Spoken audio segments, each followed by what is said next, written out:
en una serie que hemos venido tratando y hemos venido conversando, que tiene mucho que ver con los momentos en que en el país ya estamos empezando a vivir en el proceso de elegir nuevas autoridades para un nuevo periodo de gobierno, en este modelo de vida en democracia que en Guatemala estamos intentando impulsar nuevamente desde hace unos 35 años con la vigencia de la actual Constitución de la República de Guatemala. Hemos revisado una serie de aspectos y vamos a seguir revisándolos, agradeciéndole que usted papá, usted mamá, usted tío, abuelo, se tome el tiempo y pueda con los hijos, con los nietos, tener la oportunidad de conversar en casa sobre estos tópicos. Estamos basándonos en unos documentos que Sociedad Bíblica de Guatemala ha generado y que tienen un fundamento sólido en los dos grandes pilares sobre los cuales hemos venido conversando. Por un lado, la Constitución de la República de Guatemala, que como normas básicas de convivencia en el Estado de Guatemala, que es donde nosotros vivimos y existimos, tiene y que hemos todos de seguir y que estamos obligados a seguir. Y por otro lado, para nosotros, los hombres que confesamos al Señor Jesucristo como nuestro Señor y Salvador, la Biblia, la palabra de Dios, como fundamento integral de una manera de vivir en la que incluso estando por encima de las ideas que podamos tener nosotros los hombres en el ámbito de la vida civil, como son las leyes y normas contenidas en la Constitución, pues hemos de seguir y nos hemos de sentir no solo obligados por la coercitividad, sino que obligados por el amor, la vocación de servicio y esa parte que cuando Dios crea al hombre nos dijo que deberíamos de poder también hacer, además de hacer que la tierra fructifique y además de multiplicarnos. Nosotros tenemos que gobernarnos como personas y es en esa parte donde hemos estado dedicando las últimas semanas y seguimos dedicándole el día de hoy, acompañado ahora de dos invitados que ya hemos tenido, que han conversado con nosotros y que nos han aportado y nos seguirán aportando de su entendimiento, tanto de la vida civil como de la vida cristiana fundamentada en la Biblia. Me refiero al hermano Luis Garavito, quien es pastor, magíster en teología, consultor de traducciones bíblicas para Sociedad Bíblica de Guatemala, catedrático universitario, conferencista, autor y consultor en proyectos de alcance social. Ya lo hemos tenido y hemos contado con la participación del hermano Luis durante ya varios programas y sin duda ha habido un extraordinario aporte de él en esto que estamos tratando de hacer para que en casa aprendamos un poco más de estos temas. Y por otro lado, el hermano doctor John del Salto, quien es presidente de Consensos Cívicos de Nación y Acción, precisamente una entidad que trata de interactuar desde la perspectiva del mundo del cristianismo, pero más involucrada en los aspectos de la vida cívica, como dice el nombre de la asociación, y de la acción cívica como convivencia del mundo cristiano en nuestro país. Él es también pastor y teólogo, escritor, catedrático y es expresidente de la Asociación de Ministros Evangélicos de Guatemala. Bienvenido Luis, bienvenido John, muchas gracias por el tiempo y la bondad de poder contribuir con todos nosotros quienes a través de la experiencia y reflexiones de ustedes nos ayudan a pensar también en estos tópicos. Así que vamos a entrar directamente al primer segmento del programa que nos toca hoy y vamos a hablar de algo que en el documento de Sociedad Bíblica se expone como el buen gobierno según la palabra de Dios. Y voy a leer una línea de texto como siempre para que nos permita empezar la conversación. Las Escrituras exponen los principios bíblicos para gobernar una nación. Creo que nosotros, los hombres y mujeres que confesamos al Señor Jesucristo, estamos claros en que así es y así lo entendemos. La aplicación y vivencia de los mismos son responsabilidad de todo ciudadano. Sin embargo, quienes gobiernan tienen mayor responsabilidad. La aplicación de estos principios tiene por consecuencia la transformación, el bienestar y la paz. Un gobierno con justicia y temor de Dios es en buena medida lo que estamos buscando. Yo creería, y aquí ya, si pudiésemos, Luis, tú que has participado mucho del proceso de creación de estos documentos, darnos un poco más de iluminación y luz en el contexto en que ese párrafo fue escrito, sin lugar a dudas, una gran verdad que nos hace falta vivir, nos hace falta aún en nuestro mundo el 45-50% de la población guatemalteca que nos confesamos hombres y mujeres nacidos de nuevo, practicantes de alguna manera del cristianismo, de la vertiente reformada en alguna de sus expresiones. Adelante, Luis, y luego, por supuesto, John, te ruego reaccionar al tema. Muchas gracias, hermano Juan. Saludos a los hermanos que son fieles seguidores de este programa. Bueno, algo muy interesante de la Biblia es que tiene una increíble cantidad de consejos y principios para las personas que están ejerciendo autoridad en diferentes, vamos a decir, circunstancias, autoridades civiles, familiares, laborales, religiosas, y específicamente en el tema gubernamental, en el tema de los gobiernos, hoy para nosotros los gobiernos de las naciones, de los estados, algo que quiero señalar es que me parece sumamente interesante es que la Biblia señala una serie de principios sin alinearse específicamente con una de las o alguna de las ideologías en las que supuestamente se basan los principios de gobierno, y enfoca sus baterías, digamos, y los cañones, la escritura, hacia la persona que está ejerciendo esa autoridad. Y eso puede sonar redundante con lo que hemos dicho en programas anteriores, apelando al buen proceder de la persona, no solo con lo que hace desde afuera, sino con la esencia misma de lo que la persona es. Por eso el proverbio dice que la presencia de los buenos es bendición para la ciudad, pero la presencia de los malos, o ante la presencia de los malos, o cuando gobiernan los malos, entonces toda la ciudad sufre. Y no es el tema del gobierno, en la teoría de gobierno, en los principios, o en las instituciones, o en las investiduras, sino son las personas que llegan a esos puestos hacia donde se dirige la escritura, las demandas de las escrituras en cuanto a la verdad, la justicia, la integridad, la paz, el amor, la búsqueda sincera y constante, intensa del bien común, más que el bien privado, el bien propio. Creo que eso es algo sumamente interesante en las escrituras y es lo que vemos en todos los pasajes que apuntan hacia esos temas. Excelente.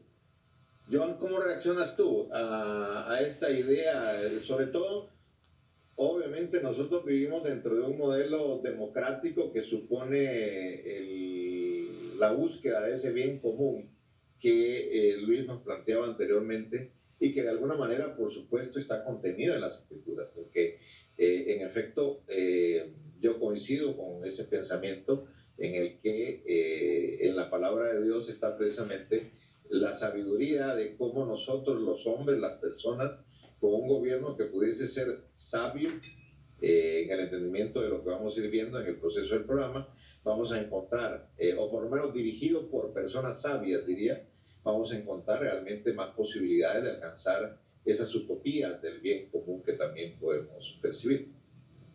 A ver, John, ¿qué nos dices? Claro que sí, en principio un saludo Juan, un saludo a mi hermano Luis por esta oportunidad de intercambiar algunas ideas. El tema de este programa se centra en demandas y advertencias de la palabra de Dios a los gobernantes. Entonces, en principio, creo que es necesario definir quién es un gobernante. El gobernante es toda persona que tiene a su cargo una dependencia dentro del Estado y que asume plena responsabilidad de su dirección. En este sentido, ya hemos mencionado en otros programas acerca de la importancia de la palabra de Dios y, como bien lo ha dicho nuestro hermano Luis, la pertinencia que tienen los principios y valores nacidos de las Sagradas Escrituras para toda persona y en particular para los gobernantes.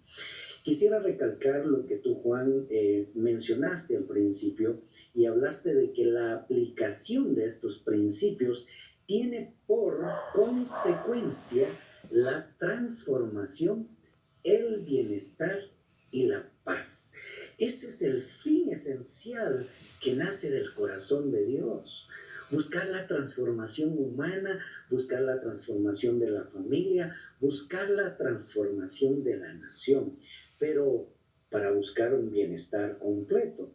Tanto en el hebreo el shalom como en el Nuevo Testamento eirene, lo que significa el bienestar es una prosperidad generalizada, salud, estabilidad, y eso es lo que busca, aplicar los principios de Dios, aplicar los principios de las Sagradas Escrituras y la paz en sí, esas buenas relaciones entre todas las personas donde nos permiten tener una sana convivencia. En este sentido, estamos seguros que las aportaciones que la palabra de Dios tiene que hacer en cuanto a las demandas y advertencias es de vital importancia y que en este programa estaremos enfatizando.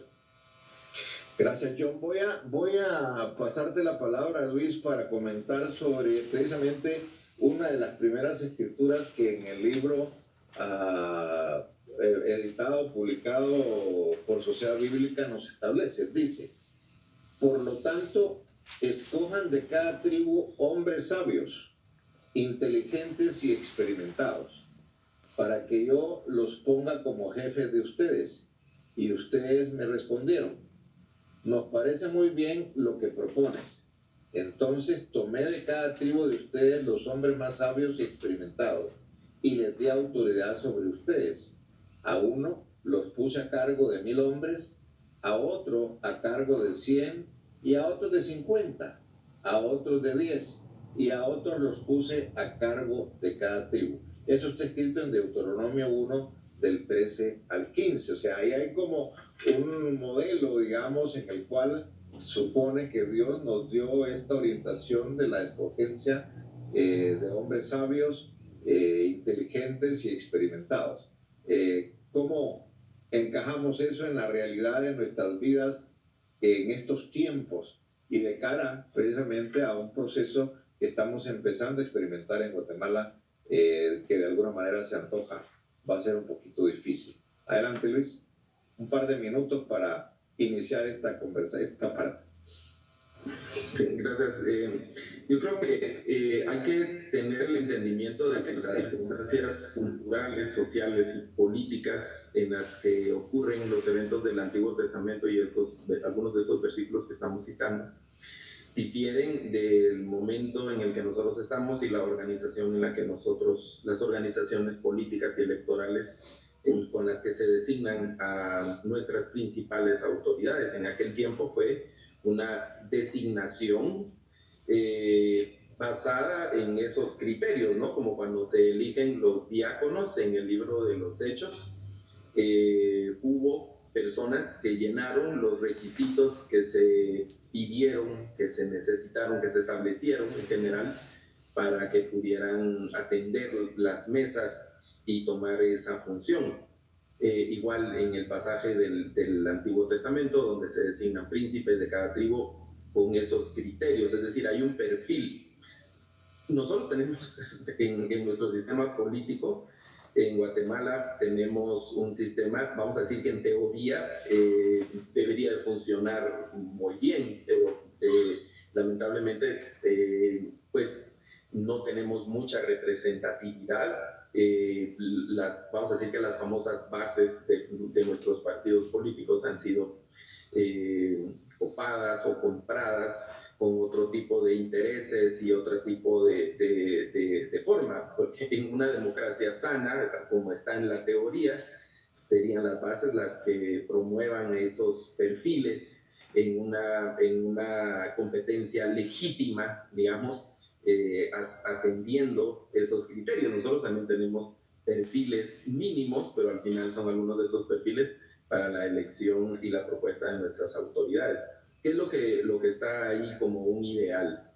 Que ejerzan vamos a decir, el ejercicio de la administración pública personas que reúnen algunas características que son individuales, personales, como la probidad, la transparencia, la honestidad, la sinceridad, la verdad, la búsqueda de la justicia, personas correctas, de buen corazón, que conozcan y que se apeguen a las leyes establecidas en el país. Eso por un lado. Por otro lado, personas que también reúnan las capacidades técnicas que se necesitan para el ejercicio de estos puestos, ¿no? Que sean personas que conozcan de lo que van a trabajar, ¿no? Si voy a hacer una administración, que sepa qué es lo que voy a administrar.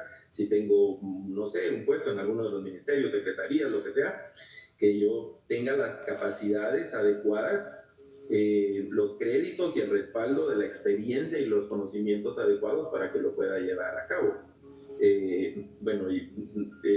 Creo que en eso tenemos una deuda muy, muy grande con personas que la investidura les ha quedado muy, muy grande y los nombramientos les han quedado como muy, muy grandes, ¿no? Con la incompetencia que se mueve. Y al final, el que paga el precio o el que paga las consecuencias es el ciudadano que no recibe el servicio, la atención, la función que no se realiza y que lo termina pagando el ciudadano, la ciudadanía en general, principalmente los estratos bajos de la sociedad terminan pagando ese precio, ¿no?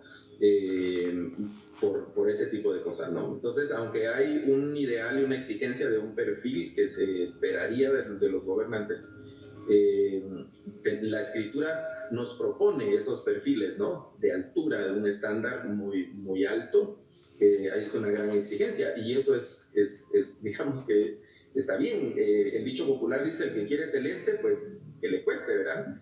En la escritura lo que dice es que al que más se le da, más se le demanda. Y si yo quiero estar al frente y quiero tener un puesto vamos a decir así, prominente, estar adelante, pues tengo que tener la capacidad de hacerlo y tengo que tener el espíritu desde la perspectiva cristiana del servicio, ¿no? El mayor entre vosotros será vuestro servidor, dijo nuestro Señor Jesucristo. Amén. Vamos a cortar aquí para cerrar este segmento y volver a abrir el que sigue, rogándole a Johnny que reaccione al respecto, pero agradeciendo a nuestra audiencia nuevamente que esté con nosotros y que vayamos siguiendo estas líneas de pensamiento que hoy has vivido y estudias y sin duda alguna contrastas con todo lo que es esta lectura que estamos haciendo a partir de las escrituras basada en el documento de buen gobierno que tan acertadamente el equipo de trabajo de Sociedad Bíblica de Guatemala ha publicado. ¿Cómo lees tú esta parte hasta aquí en este momento? Cuéntanos. Hablando de los gobernantes, tenemos que ver la realidad nacional en la cual nosotros estamos inmersos. Hablamos del poder legislativo, del poder ejecutivo, del poder judicial, el Ministerio Público, las procuradurías como es la Procuraduría General de la Nación, la PDH, alcaldes, gobernadores, servidores públicos en general. Todos absolutamente, a la luz de la palabra de Dios, tarde o temprano darán cuentas de sus actos al Creador de los cielos y de la tierra, el cual es el Señor y soberano, Jehová, Dios, el Señor de todo lo creado. Quisiera mencionar brevemente una frase que tenía un gran estadista latinoamericano y decía lo siguiente: 3 cosas: manos limpias, mentes lúcidas, corazones ardientes. Cuando él se refería a manos limpias, hablaba de honestos, con principios y valores, con temor a Dios, sin tacha, que no amparen la corrupción ni se corrompan.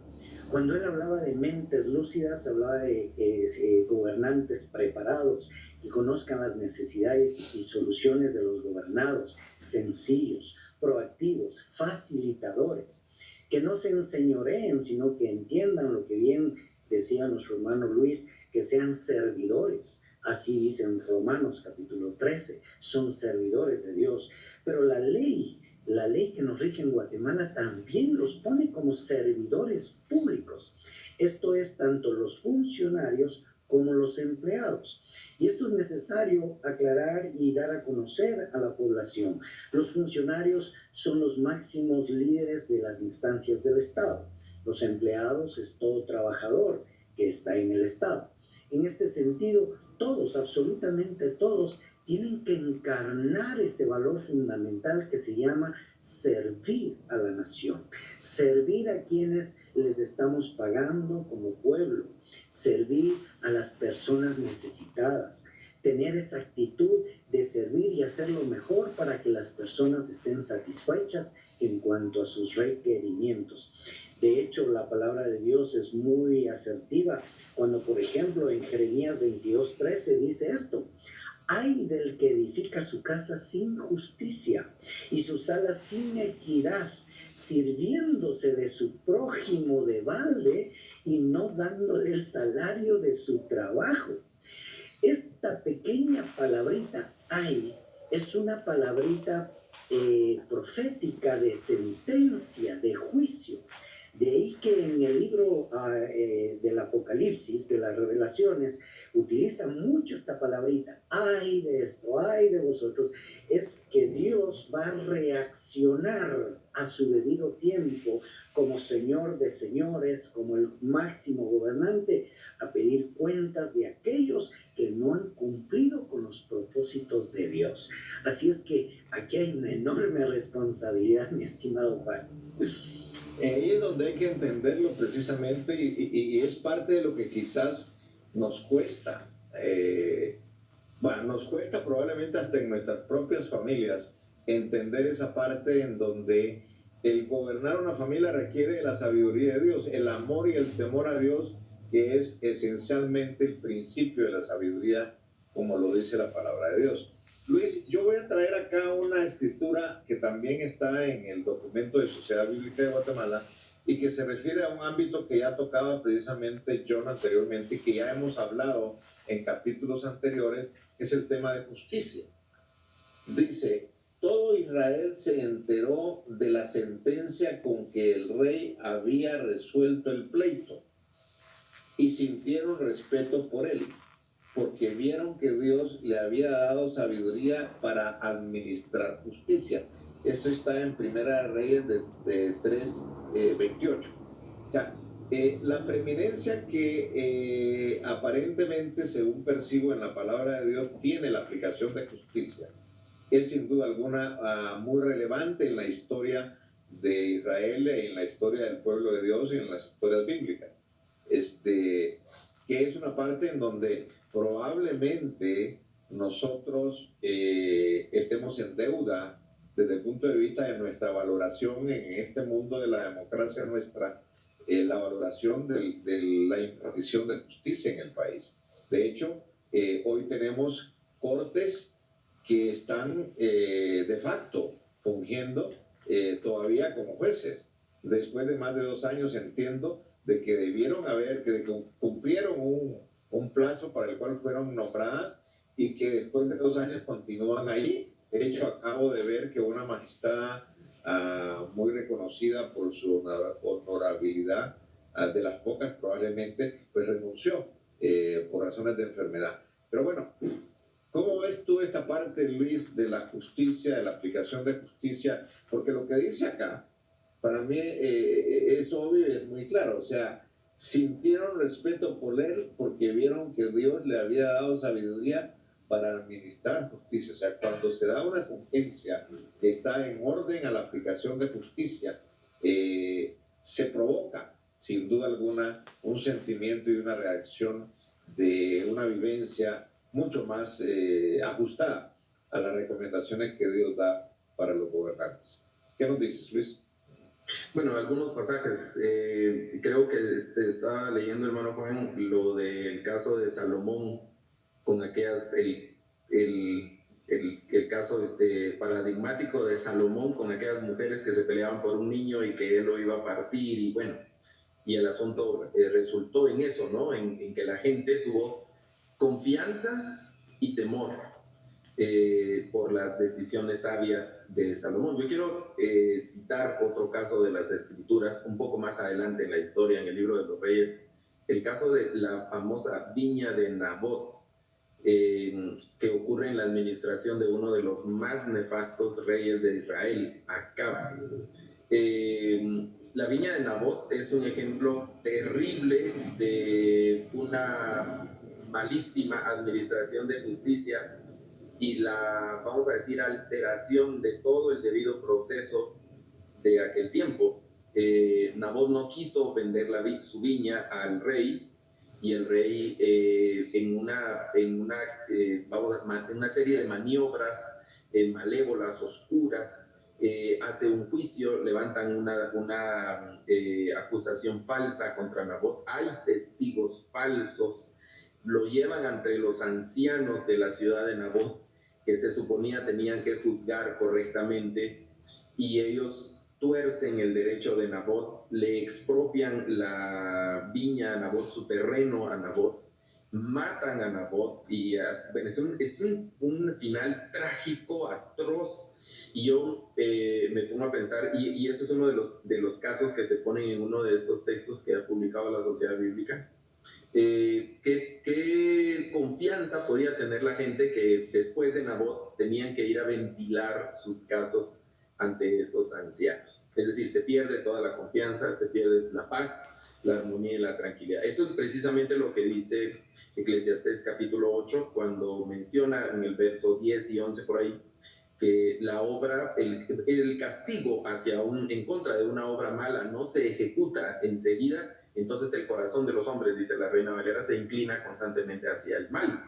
Y el Eclesiastés reacciona y dice, bueno, yo aunque el malo haga el mal 100 veces y sea prosperado, yo sé, dice él, en su convicción, que le irá bien, dice el predicador, yo sé que le irá bien a los que temen al Señor. Pero ese es, digamos, un esfuerzo extra, ¿no? Porque hay un ambiente de impunidad, porque hay obras malas y no se ejecuta el castigo en contra de esa obra mala, entonces hay injusticia, y no solo hay injusticia, sino digamos, aún se agrava ese acto de injusticia con la impunidad. Y entonces eso genera un ambiente de zozobra y de inseguridad. Romanos, cuando habla de someternos a las autoridades, dice que debemos someternos porque llevan una espada. Y la espada es para castigo de los malos. Y eso también se puede interpretar como el otro lado, que van a castigar a los malos en defensa de los buenos. Eso es la justicia en medio de una sociedad, eso es la justicia en medio de nuestras naciones. Pero cuando eso no se ejecuta, cuando no hay ese tipo de justicia y de administración de justicia de parte de quienes deben ejercerla, entonces el ambiente en la sociedad en general, eso se tuerce. Yo estaba escuchando esta semana unas estadísticas en relación a nuestros sistemas de justicia, y se calcula que hay un 98% de impunidad en el país. Yo iba conduciendo y oyendo el programa de radio cuando estaban dando esas estadísticas de varias instituciones que observan los asuntos de justicia en el país y observadores internacionales. No podía creer la cifra. Pensé que había escuchado mal y luego repitieron la cifra. 98% de impunidad en el país. Eso es una cosa increíble. También dijeron otras cifras como que cerca del 75% de las denuncias son desestimadas. Las denuncias presentadas en el Ministerio Público son desestimadas, y del 25% restante, un poco más del 12% terminan en condenas absolutorias. Entonces, realmente la certeza de justicia en el país es una cosa, digamos, litigar en un juzgado, pelear por algo que nos corresponde como justicia, casi que es una causa perdida. Y recientemente leí también ese otro dicho que lo dice un sociólogo latinoamericano, que la justicia en nuestros países termina siendo como las serpientes, ¿no? Muerden a los pies descalzos, ¿verdad? Favoreciendo particularmente a los pudientes y a una serie de sistemas así. Eso no va en beneficio de nuestras naciones y de nuestras sociedades. Precisamente, y quizás ahí conecto, John, vamos a cerrar este segmento poniendo esta anécdota para que tú, John, con toda esta experiencia que has tenido otra vez en el mundo de entender la vida civil y la aplicación de la ley y el sentido de justicia que estamos hablando, te adentres más en el tema. Mis amados, los datos que acaba de dar nuestro amado hermano Luis son muy ciertos. Y es que el sistema de hacer justicia nos explica a nosotros por qué muchos inocentes están en la cárcel y muchos culpables están fuera en la cárcel. Por eso la palabra de Dios es muy clara cuando dice en Colosenses 3:25, y lo pueden comparar con 2 de Crónicas 19:7, porque el que procede con injusticia sufrirá las consecuencias del mal que ha cometido, y eso sin acepción de personas, porque Dios no hace acepción de personas. Y de esta manera es importante que las autoridades del país entiendan que aunque se les delegue el poder, aunque los ciudadanos estemos en vulnerabilidad, quiero que recuerden, y esto es importante, que Dios es el soberano de las naciones y tarde o temprano todos tendrán que rendir cuentas ante el Dios creador de los cielos y de la tierra. Amén. Gracias, John. Luis, voy a introducir una escritura que es Marcos 10, del 42 al 45a, que está en el documento también de Un Gobierno como Dios Manda, porque me llama la atención cómo encaja en algunas de las ideas que venimos conversando. Habla de un gobierno de servicio. Dice, pero Jesús los llamó y les dijo, como ustedes saben, entre los paganos hay jefes que se creen con derecho a gobernar con tiranía a sus súbditos, y los grandes hacen sentir su autoridad sobre ellos. Pero entre ustedes no debe ser así. Al contrario, el que quiera ser grande entre ustedes deberá servir a los demás, y el que entre ustedes quiera ser el primero deberá ser el esclavo de los demás, porque ni aún el Hijo del Hombre vino para que le sirvan, sino para servir. Ese es obviamente uno de los grandes mensajes del Señor, transformadores de nuestras ideas, retadores a nuestros sistemas, pero seguimos neciamente nosotros en esa, digamos, búsqueda o maneras de hacer las cosas cuando tenemos algún nivel de poder, sobre todo cuando estamos en el gobierno, porque aparentemente los hombres mismos, confesos cristianos, se transforman cuando ocupan un espacio en alguna posición de gobierno, en cualquiera de los poderes del Estado. ¿Cómo miras tú esta parte, Luis? ¿Qué se puede hacer, digamos, en el contexto del cristianismo, de la iglesia y de todo este mundo que nos preocupa a ustedes y a un servidor y a quienes nos ven, para buscar mejores nortes? Porque estamos claros, tú pusiste sobre la mesa un punto central de las preocupaciones con el tema de la impunidad, y por supuesto hacia ahí nosotros pudiésemos tal vez orientar un poco más de esfuerzo, ¿no? ¿Qué piensas tú, Luis? Nuestro Señor Jesucristo fue muy tajante en este pasaje y cuando les dice, los reyes de la tierra tienen servidores.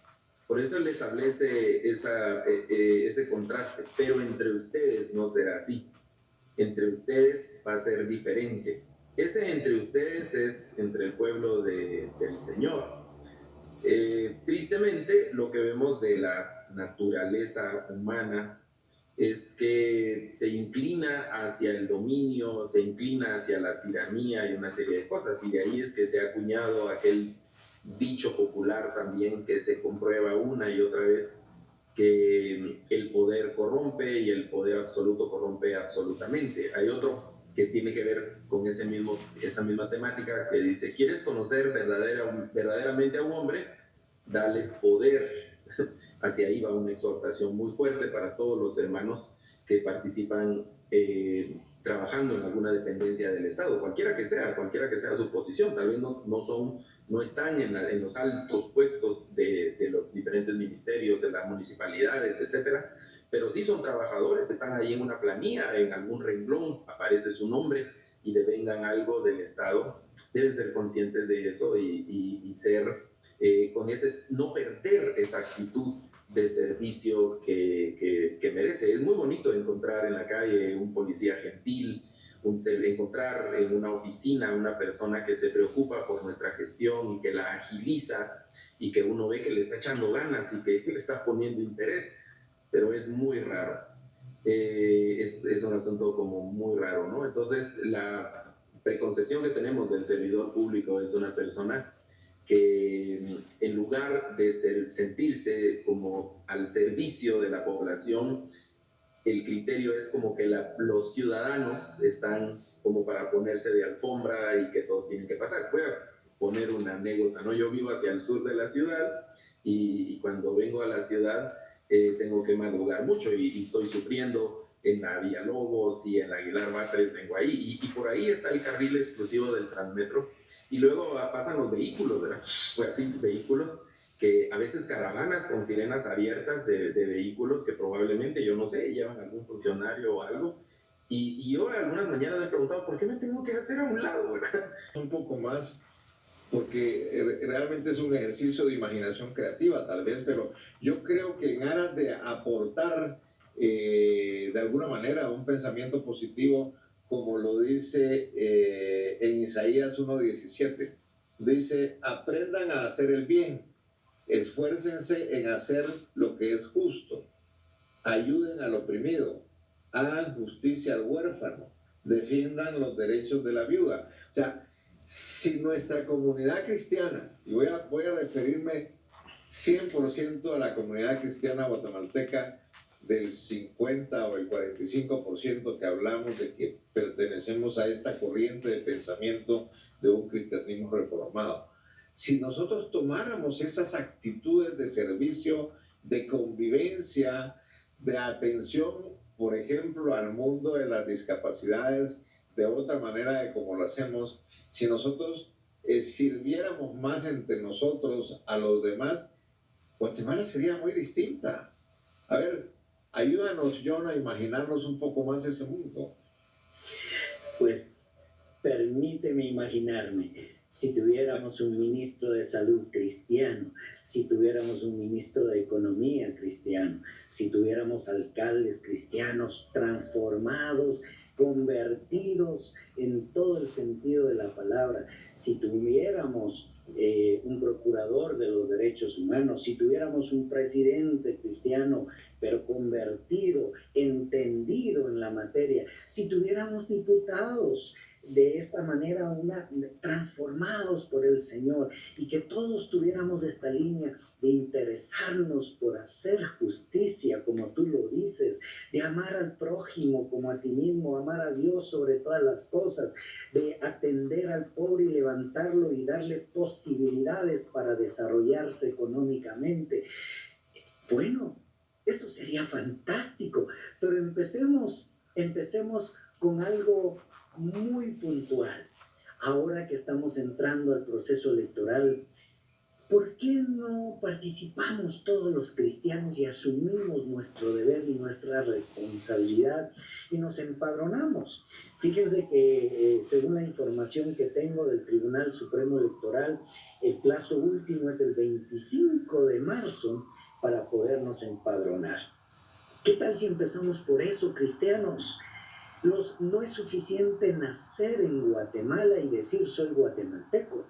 Hay que amar a Guatemala, hay que interesarse por el tema de justicia, hay que interesarse por ese deber cívico que todos tenemos como ciudadanos guatemaltecos. En este sentido, sería fantástico que todos los cristianos, todos los que decimos tener a Cristo en nuestro corazón, cumplamos con el deber, empadronémonos, vamos a votar a las urnas, pidámosle al Señor en oración sabiduría, investiguemos, preocupémonos por saber quiénes son los candidatos y cuáles son los antecedentes de cada uno de los candidatos y de los partidos, y entonces de manera inteligente pidámosle al Señor esa dirección por quién vamos a votar. Amados hermanos, en el nombre de Jesús, de hermano a hermano, les animo a que tomemos conciencia de esta necesidad de carácter urgente.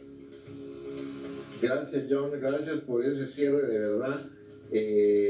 No cabe duda de que tenemos mucho que hacer Pero sí hay que empezar por la oración, hay que hacer la tarea, hay que estar preocupados por qué decisiones vamos a tomar, hay que hablar en familia esas decisiones, tenemos que tener esa libertad que Jesucristo nos da de poder informarnos e indagar y estar más atentos a lo que está pasando y tener cuidado sobre estas particularidades que hemos descuidado, como decía, desde el año 86, cuando la democracia nuevamente entra en Guatemala como una posibilidad.